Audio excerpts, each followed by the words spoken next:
2019 brings the 14th edition of Garmin Titan Desert. 6 stages in Morocco's Rachidia province. A total of 640 kilometres making up the route, with 3 big passes over the dunes over the first few days. And a 5th stage of mountain tracks. It'll be a somewhat concentrated navigation over the first few days, with a Garmin stage and orientation sector in the second part of the marathon stage.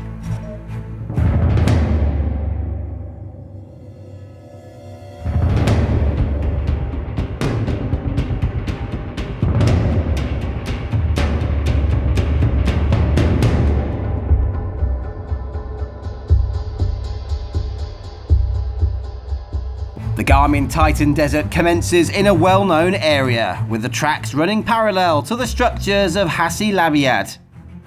A few kilometres in, the first big dune pass and a particularly large dune, and the first checkpoint.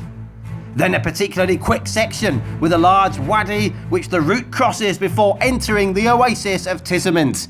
Out of there, a big navigation area. Steer clear of the rock barrier. Then into the final kilometres and back onto tracks in much better condition, en route to the finish line, conveniently bringing us right back to where we started.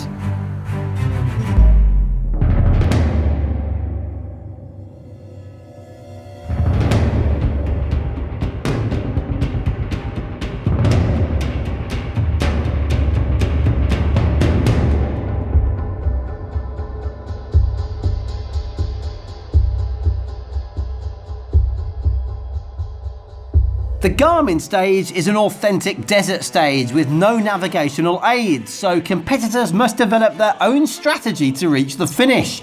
It's typical desert terrain with a succession of rocky areas, sandy parts, a dune crossing, and with that typical Moroccan fesh.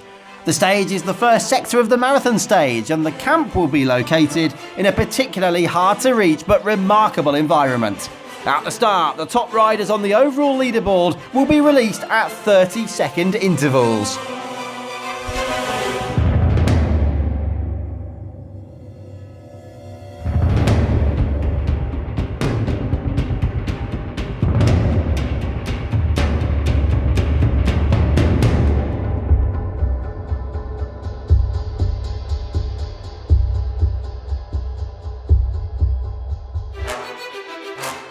The second part of the marathon stage begins with a dune crossing at the foot of the camp.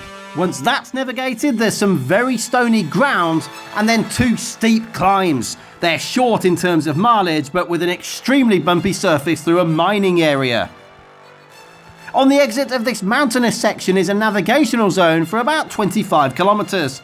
Overcome these difficulties and the terrain changes yet again as you find yourself in a sandy environment until grip levels improve rapidly towards the end. And then a sight for sore eyes as the final run to the camp will be on a track already used earlier in the event.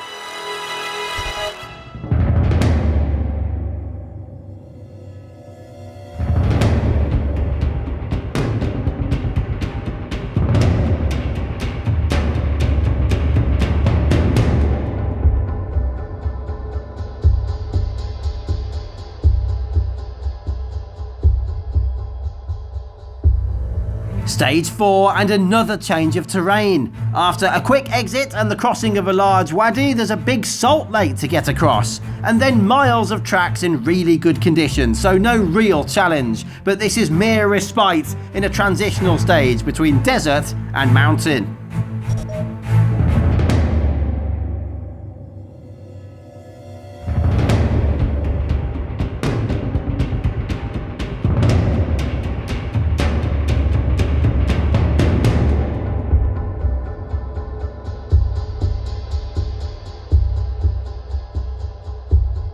Stage 5 is really important. It begins on track similar to the previous day and then enters a mountainous canyon with a rise which peaks at 1,300 meters of altitude. It's during this climb when the Skoda Challenge is experienced. In just 14 kilometres, there's a rise of 325 metres, which means at points that, amazingly, the riders are climbing by 14 metres of altitude in just 100 metres of distance. The fastest male and female competitors will receive a time bonus and a special prize. The descent uses secondary tracks and the only asphalt of the whole race. Once you've got through there comes a nice wide part where the ground is in good condition.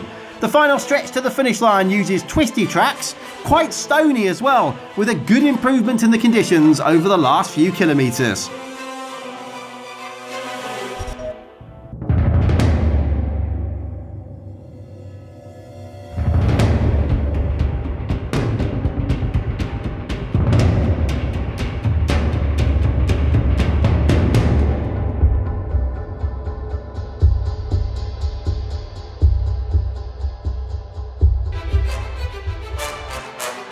After a neutralised start, we cross a large wadi with some soft and sandy kilometres until reaching a plateau of stony tracks and short crossings of very sandy rivers.